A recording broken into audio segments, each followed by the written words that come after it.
It's the night before Christmas, and all through the house, not a creature is stirring, not even a mouse. Are your stockings all hung by the chimney with care? Kids, we hope that St. Nicholas, that's Nicholas, soon will be there. The children all nestled, all snug in their beds, while visions of sugar plums, oh, dance in their heads. Somebody in their kerchief, somebody else in a cap. Well, y'all better wake up from your long winter's nap. It's so good to be with you on Christmas Eve. Merry Christmas to you, Happy Christmas Eve. It's so good to be with you on Christmas Eve.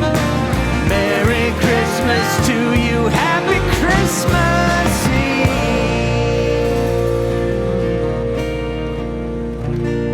Well, Happy Christmas Eve, Jacob's Well. Mike Crawford here. My friends, again, Katie, John, Brandon, Alan, Andy, and Nick. We've got Daniel and Caitlin in the back, and we are all great.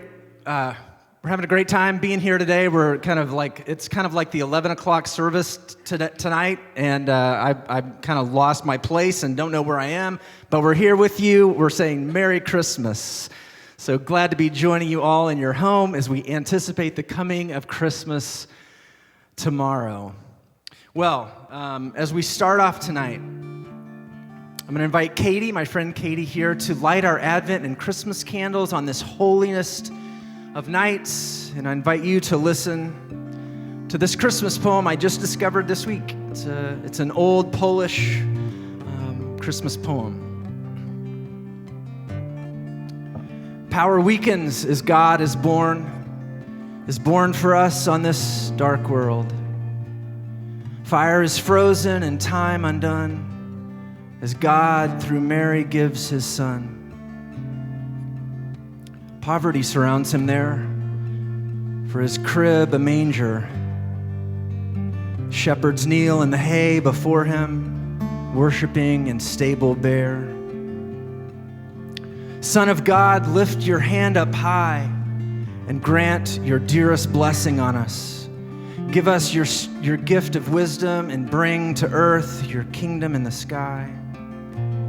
Riches, honor, lose their worth. Eternity is circumscribed as God's true word is born on earth and dwells with love us beside and dwells amongst us in his love. Suffering is granted him for his short mortal hour with us. God's true word is born on earth and dwells with love us beside and dwells amongst us in his love. May we grow into that love for which nursing Mary shows you now. For God's true word is born on earth and dwells with love us beside and dwells amongst us in his love. Dwells with love in us beside and dwells amongst us in his love.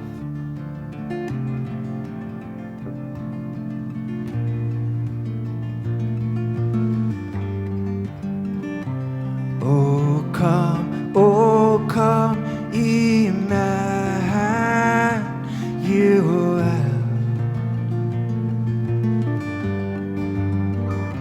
And ransom captive Israel.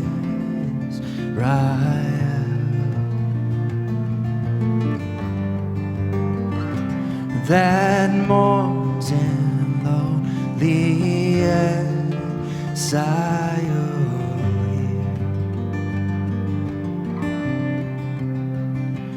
Until the Son of God appear.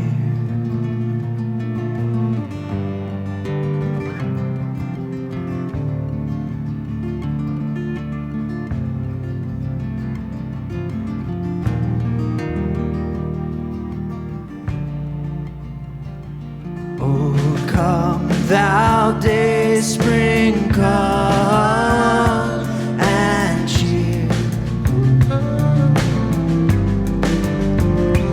Our spirits by thine added tear, and drive away the shades of night, and pierce the clouds and bring us light.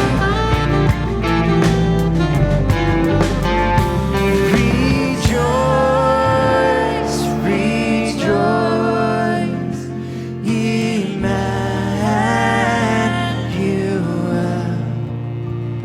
shall come to thee, O Israel.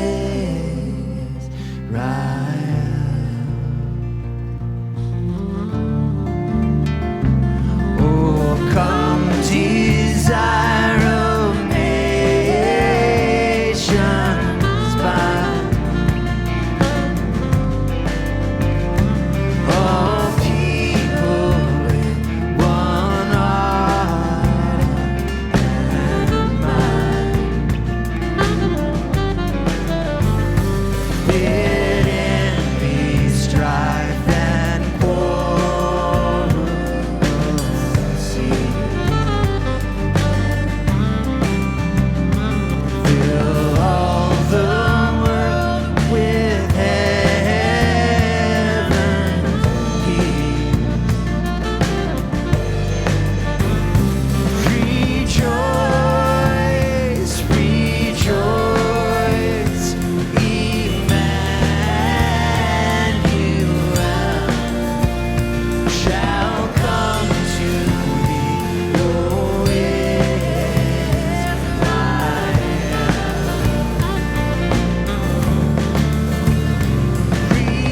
Rejoice, rejoice, Emmanuel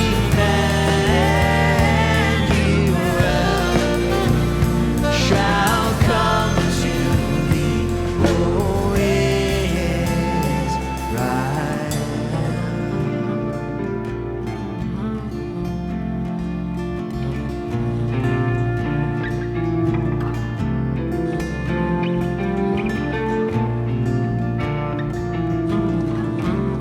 Son of God, lift your hand up high and grant your dearest blessing on us. Give us your gift of wisdom and bring to earth your kingdom in the sky.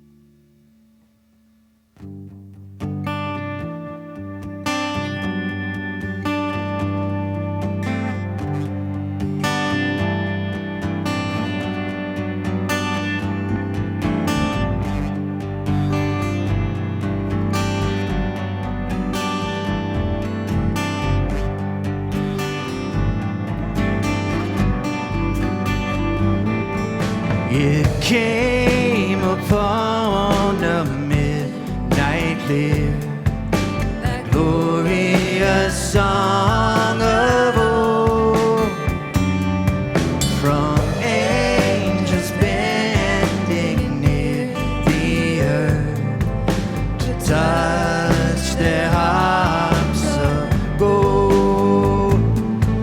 Peace on the earth, goodwill to men, from heaven's oh gracious King.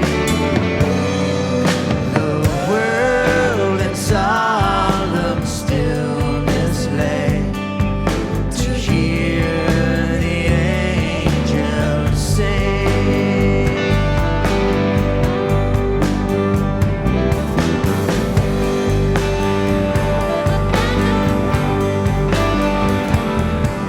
And you beneath life's crushing load, whose forms are bent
but hard as iron,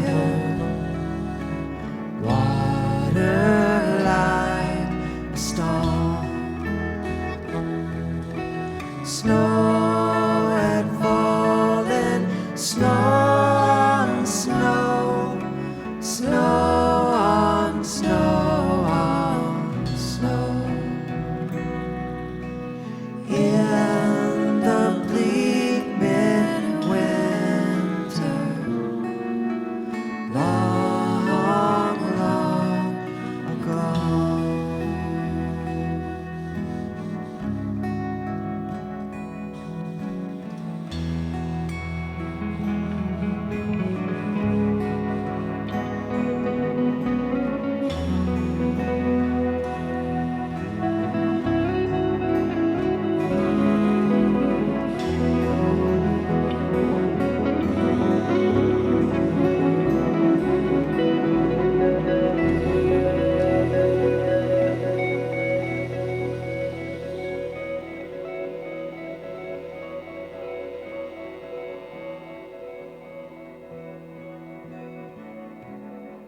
Jesus, tonight we give you our hearts.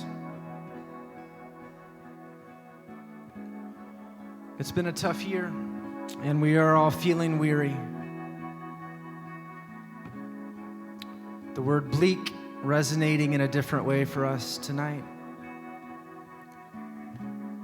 At the same time, we come into this place of worship, our very hearts, and we see that you're desiring to be born there.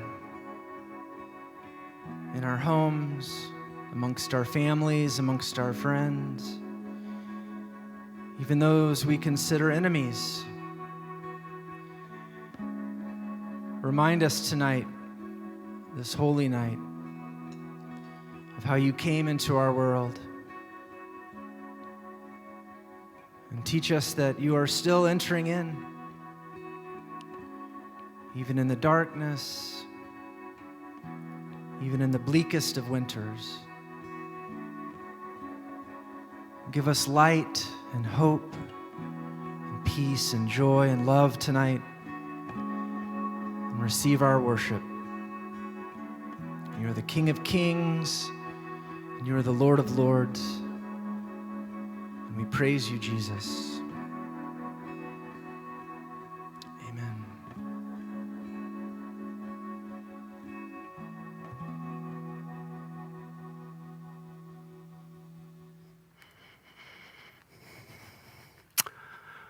Well, here we are. It's Christmas Eve, Jacob's Well. I'm grateful to be with you in this kind of strange way, but we're together nevertheless. Thanks for being with us in this space and in this way. Tonight, I was thinking about Christmas preparations and all the things that we do to get ready for Christmas, and I don't know what kind of Christmas preparer you are, but I tend to be a little Ebenezer Scrooge-ish. Let me tell you what I mean by that. I hate it when Christmas music starts too early on the radio. So like most people, I think, do their Christmas decorating kind of Thanksgiving weekend. We usually wait a weekend, maybe even two. But this year we ran into a real problem because we're all stuck at home and nobody had anything to do. And so when we waited till the week after Thanksgiving to decorate and to get a tree and to do all that, it took us 10 places to find a tree. So I don't know how many of you are prepare early, prepare on Thanksgiving, prepare afterwards. But if you're like us and prepare afterwards, it was a real challenge. So when we actually found a tree, we were feeling really festive. And let me be honest, Mimi found the tree. And Mimi wanted Christmas music on. It was just the two of us. And I wasn't that into it, but I said, what the heck, let's do it. And so we had this Christmas classics on. And all of a sudden that Andy Williams song comes on that is kind of the Christmas staple. It's the most wonderful time of the year. You know that song? Like it's so great. It's so up. It's like that and Burl Ives, man. Those two just are right there for me. But then there's that one part of the song where he says, there'll be scary ghost stories and tales of the glories of Christmases long, long ago. You know, I did the wrong tune there, but I'm not doing that over. So anyway, and I was just so confused because I was like, wait a minute.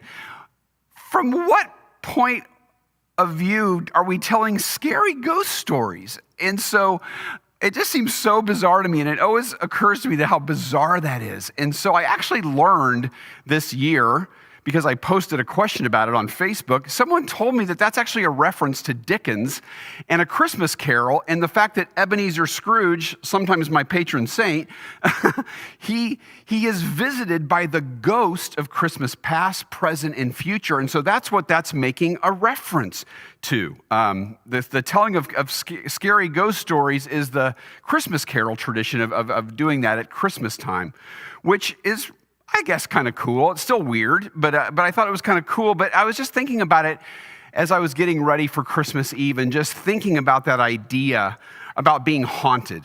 And I'm feeling a little bit of that today. I'm feeling a little haunted.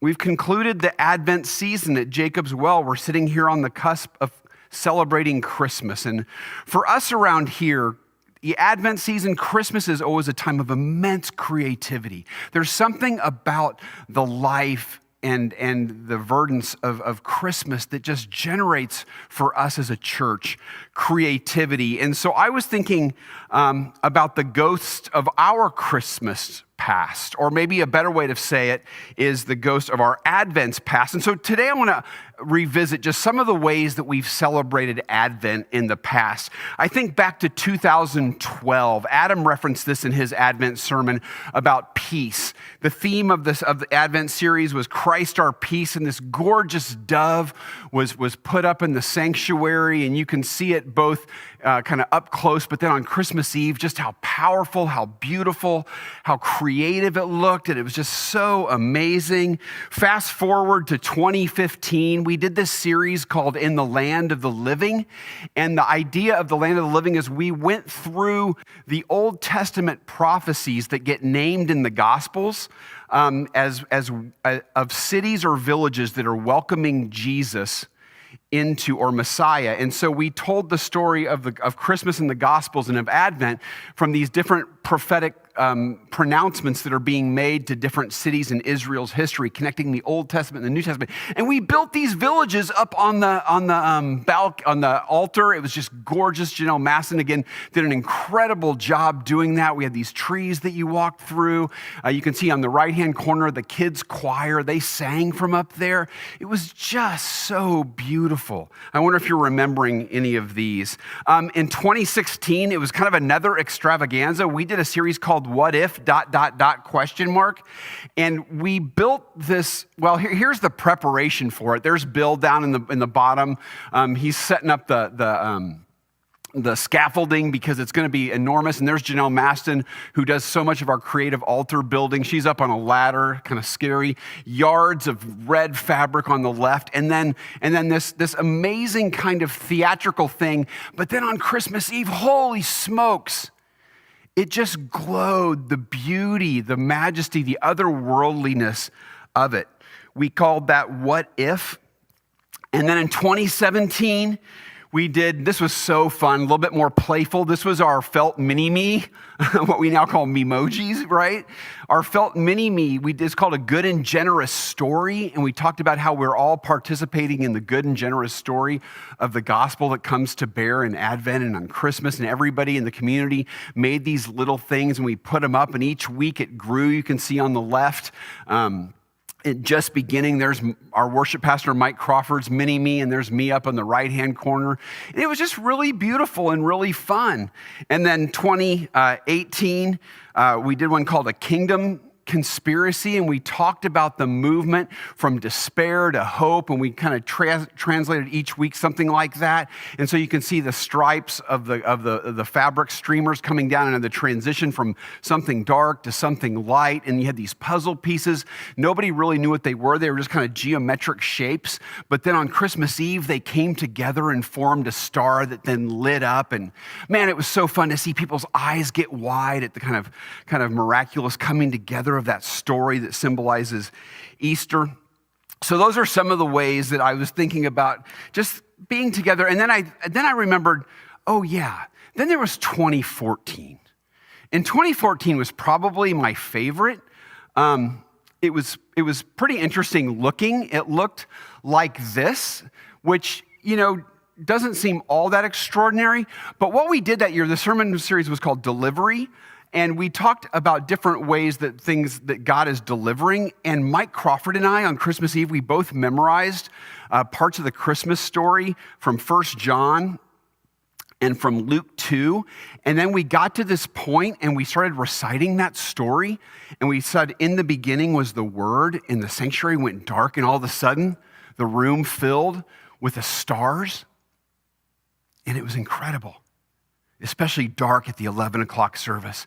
And then we got to the point where we said the Word became flesh, and the star lit up, and the just room exploded with light, and there were constellations and stars revolving around the star. We just looked at the Bethlehem star last night, right? That's what that's referring to.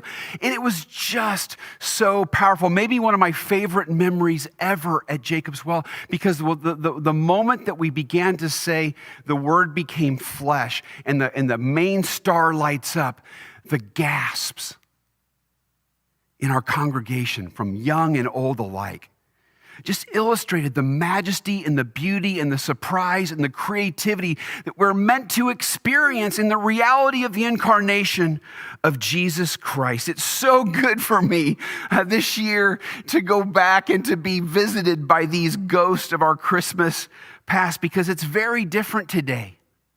It's very different this year. We are currently hosting the Ghost of Christmas Present. What's 2020? Look like? Well, here's what it looks like from my vantage point. It's a very different picture, isn't it? It's not the way Christmas Eve is supposed to be, not just here, but anywhere. And you know what? Even as sad and depressing as that is, as much as I wish that weren't the case, 2020 has also been for us and for you about finding different ways to be creative and to be together.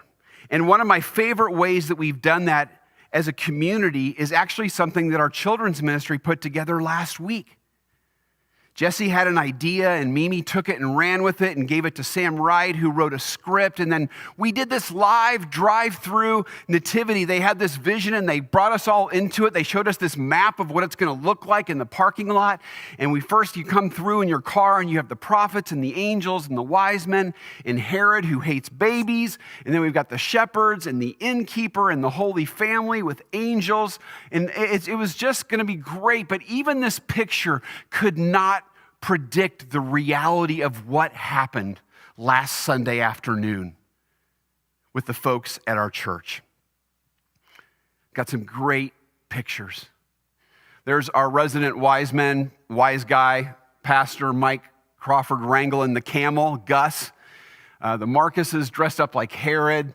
This is us later on in the night. You'll see the angels dancing up there. I'm not sure if they were rejoicing or just trying to stay warm. You can see in the corner the fire pits that were scattered around. We had two different holy families and live baby Jesus.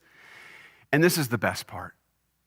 You could just see how powerful it was for kids and for adults to see each other, to be part of the community, albeit in a very different way.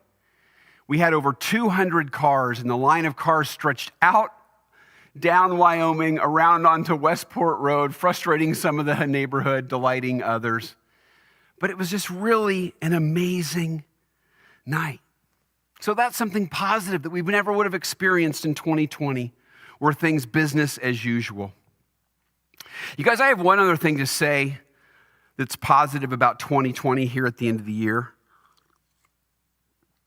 You know what? 2020 might be, for me, the most profound experience of Advent that I've ever had. Advent is the start of the Christian year. The Christian year ends at the end of November. The last Sunday is called Christ the King's Sunday. It's the end of the year. The new year begins with the season of Advent. And for years, we've tried to get people to experience Advent the way it's meant to be experienced. We tend to celebrate Advent like it's Christmas. We start celebrating the minute it hits in December. But Advent is meant to be a season of waiting and of reflection.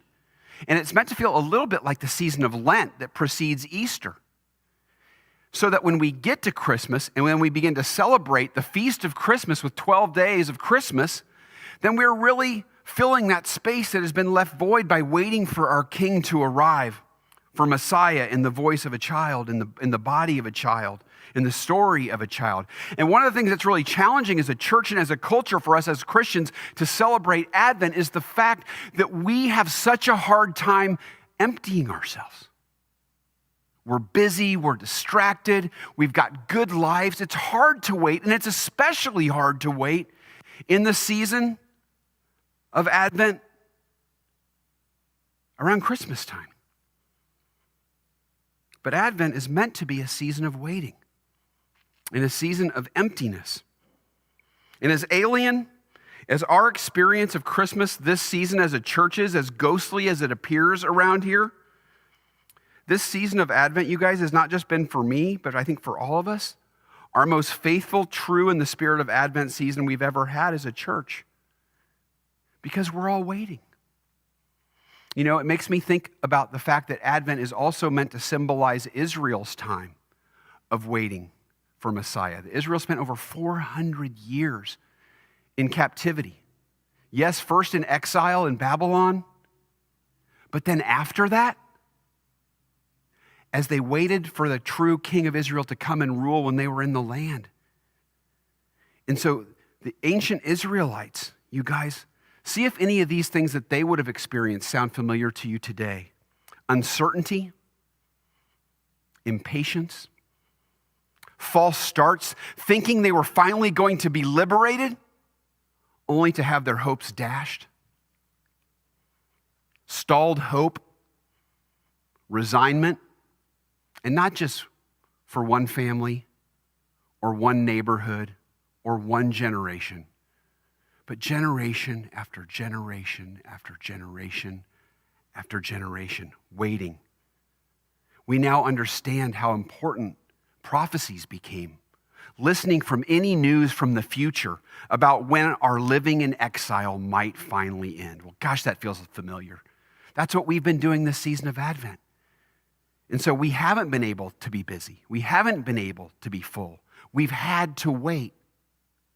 And the question I have is that where have we been putting our hope while we've been waiting? What have we been dreaming of? What have we been waiting for as we ourselves, like the ancient Israelites, hope to be rescued? Pray for a Messiah, something messianic. It's an important question as we are all here together on Christmas Eve, home alone, together. Well, I mean, everyone but me, that is. I'm here. But you know what? I have an idea, actually. I think I'm going to go home too. And I'm going to finish this sermon from my house, okay? So we can all be home alone together. I think that'll be fun. And in the meantime, while I drive home, let's listen together and watch as various people from our community tell the Christmas story as narrated by Luke so long ago. You ready? All right, let's listen. In those days, a decree went out from Caesar Augustus that all the world should be registered. This was the first registration when Quirinius was governor of Syria, and all went to be registered, each to his own town. So Joseph also went up from the town Nazareth to Galilee, to Judea, to Bethlehem, the town of David, because he belonged to the house and line of David. He went there to register with Mary, who was pledged to be married to him and was expecting a child. While they were there, the time came for the baby to be born, and she gave birth to her firstborn, a son. She wrapped him in cloths and placed him in the manger, because there was no guest room available for them. And there were shepherds living out in the fields nearby, keeping watch over their flock at night. And an angel of the Lord appeared to them, and the glory of the Lord shone around them, and they were terrified. But the angel said to them, "Do not be afraid. I bring you good news that will cause great joy for all the people. Today in the town of David, a Savior has been born to you. He is the Messiah, the Lord. This will be a sign to you. You will find a baby wrapped in cloths and lying in a manger. Suddenly, a great company of the heavenly host appeared with the angel, praising God and saying, "Glory to God in the highest, and on earth peace to men on whom his favor rests." When the angels had left them and gone into heaven, the shepherds said to one another, "Let's go to Bethlehem and see this thing that has happened, which the Lord has told us about." So they hurried off and found Mary and Joseph and the baby, who was lying in the manger. When they had seen him, they spread the word concerning what had been told them about this child, and all who heard it were amazed at what the shepherds said to them. But Mary treasured up all these things and pondered them in her heart. The shepherds returned, glorifying and praising God for all of the things they had heard and seen, which were just as they had been told. Hey, you guys. Sorry it's a little dark in here. I made it home. I'm here. I'm going to be in my living room. Let me just do a quick little tour here. I got our little Christmas set up here. Fire going. Got our creche from when we went to Israel, made out of olive wood, and good old St. Francis up there. I'm just going to sit here on my couch. I did actually switch out Mr. Rogers style my boots for slippers because I'm home, right? And it's Christmas Eve. So anyway, I thought I'd just sit here and finish our time together. I also realized driving home, I think I may have accidentally dropped an Easter reference in there when I was talking about the ghost of Christmas past. I got carried away and lost in time. So anyway, hey, how about that scripture reading? How great was that? I mean, thanks to Simon and to JJ and to Stephen and Rory and Georgia and Carly, who, by the way, crushed it both by memorizing her passage and by dressing up in age and era appropriate clothing. So actually everyone did awesome. Everybody crushed it, including our beloved friend and former pastor, Isaac Anderson. Speaking of ghosts of Christmas past, how good is it to see Isaac among our kids today? A little Christmas surprise, a little Christmas present we thought we'd drop into today's passage. So it was also good to see everybody in their homes reading to us today as well, like I am now. You guys, I never, ever get tired of that passage, that Luke 2, 1-20. Never get tired of hearing that story read. There's so much happening there. It's such an amazing and unlikely cast of characters, from the most powerful to the least. It starts with a reference to Caesar Augustus, the emperor of the Roman Empire. It includes a carpenter named Joseph, a pregnant teenager named Mary, the infamous innkeeper who says no room in the inn, shepherds, the lowest of the low, and angels, maybe the highest of the high. And then tucked in amidst all of that, God. There's so much focus on the baby Jesus, and rightly so, that it's easy to miss that it is indeed God who has shown up in our story. I mean, let's be honest. We've been talking about waiting, talking about Advent, and generations upon generations of Israelites waiting for Messiah. And after all that waiting, this is how God shows up. Deliverance, but not in a likely way, certainly not as expected. Instead of strength and power, certainty and acclaim, we get vulnerability. We get weakness. We get humility. We get a story lived on the margins. in unlikely places with unlikely people. I think we actually get less than we think we need. And yet we discover that we get more than we can ever comprehend or even exhaust. I mean, let's be honest about our need. Christmas is the answer to the problem of sin, to our desperation,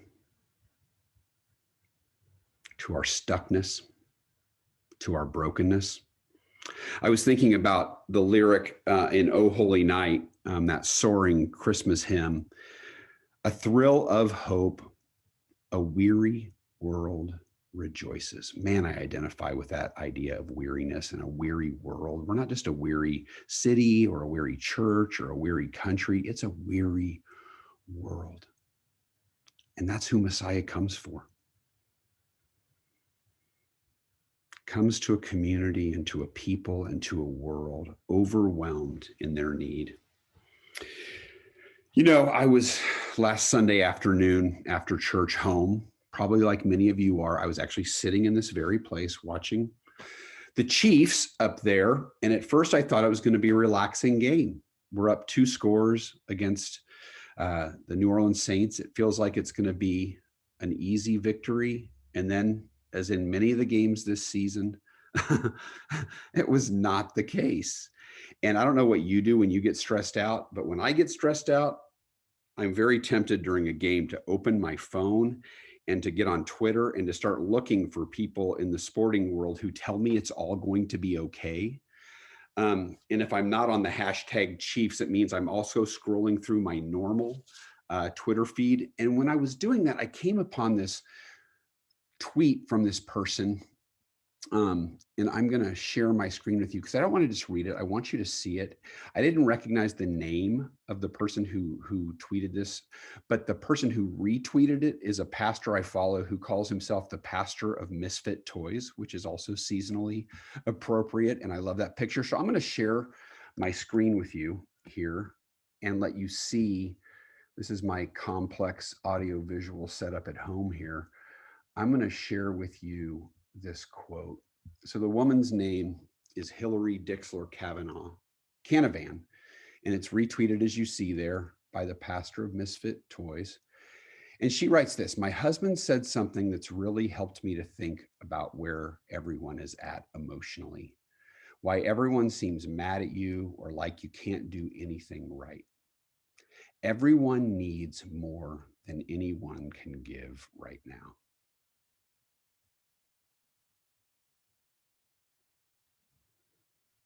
Just think about that for a second. Everyone needs more than anyone can give right now. We're all desperate. We're all broken. We're all stuck. And there's no end in sight. And so we're at the end of our resources, the end of our abilities. And as I sat there and read that, it actually took me completely out of the game and put me immediately in touch with this. And I actually ended up sharing this quote with a couple of the other pastors. And it was quiet for a long time. And then 2 or 3 of them didn't respond to the quote. They responded to the way they feel that this is true in their lives. And it was some of the most vulnerable, powerful sharing we've done, albeit over text messages, in a while, because everybody's feeling this.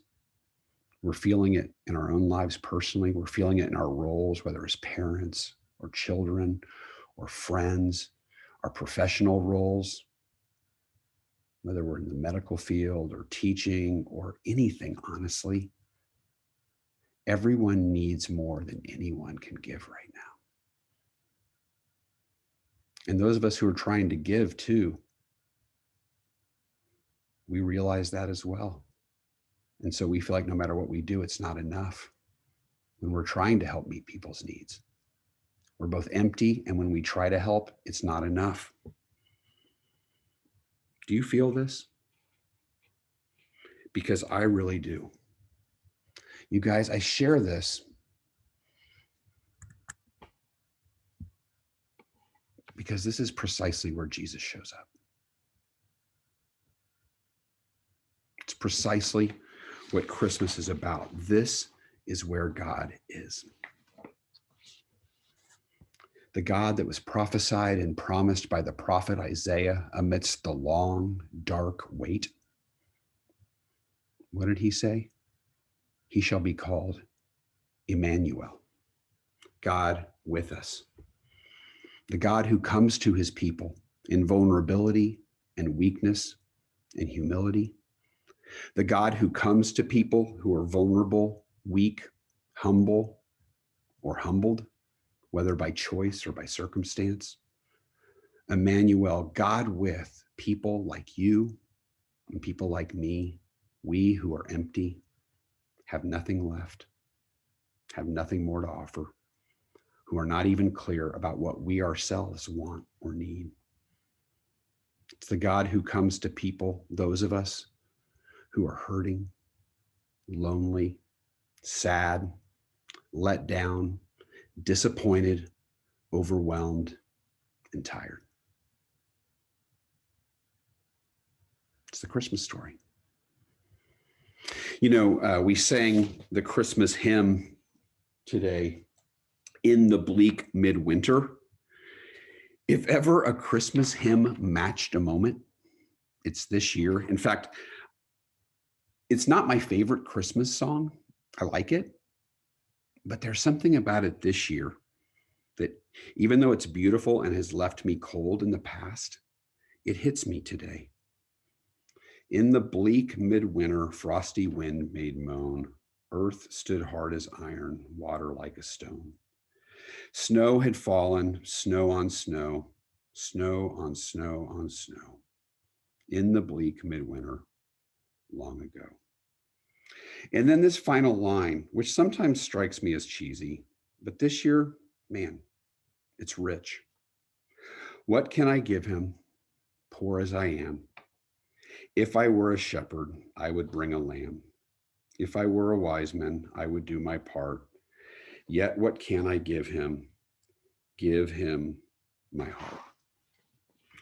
You know, everybody needs more than anyone can give, except God.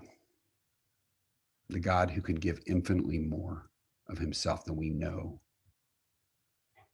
is available. God is present. God is and has enough in Jesus. God welcomes our brokenness, embraces us in it, and invites us not to rest in others, but in him.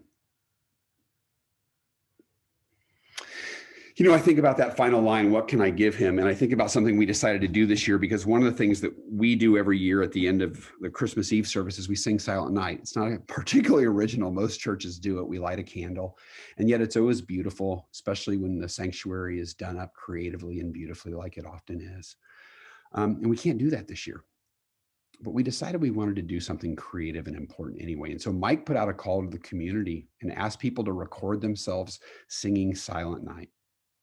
And we didn't get very many responses back at first. We ended up getting about 25 folks that decided to do it. And everybody who sent them back to Mike put a caveat around them, even people who are really good singers.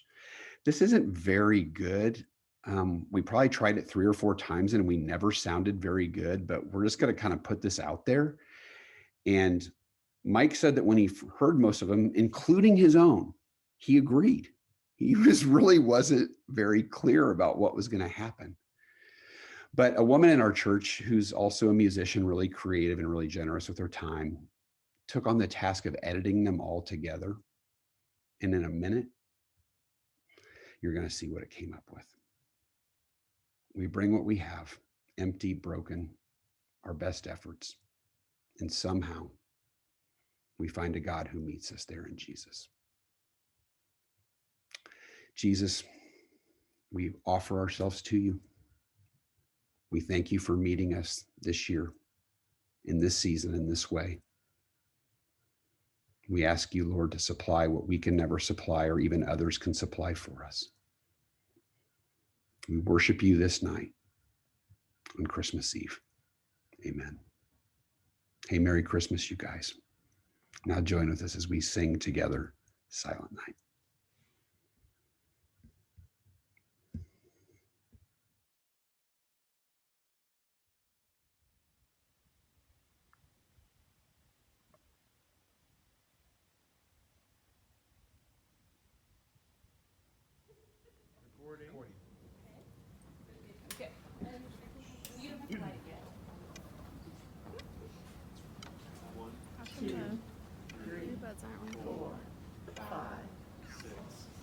One, two, three, four, five.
Merry Christmas, everybody. Merry Christmas.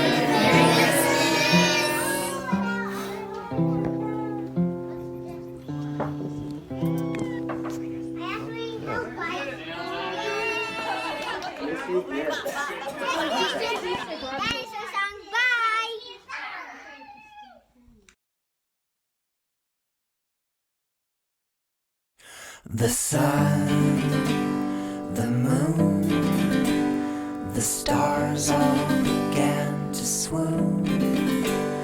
Before today the world wasn't quite right, 'cause the darkness had a deep appetite. You could not see humanity. Breathe aside, it all would be well, 'cause sometimes in the muck you can't tell. So wake up, wake up, wake up, baby.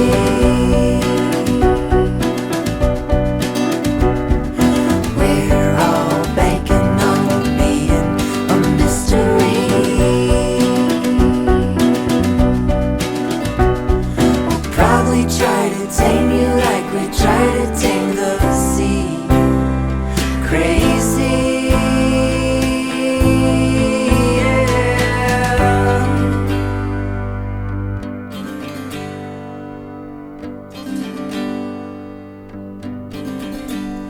And so they came. Maybe they knew they were partly to blame for all the loneliness and suffering, 'cause they never quite could keep themselves clean. And then they found a little baby who just made baby sounds. Only a wise God could see it would take the innocent to set us all free.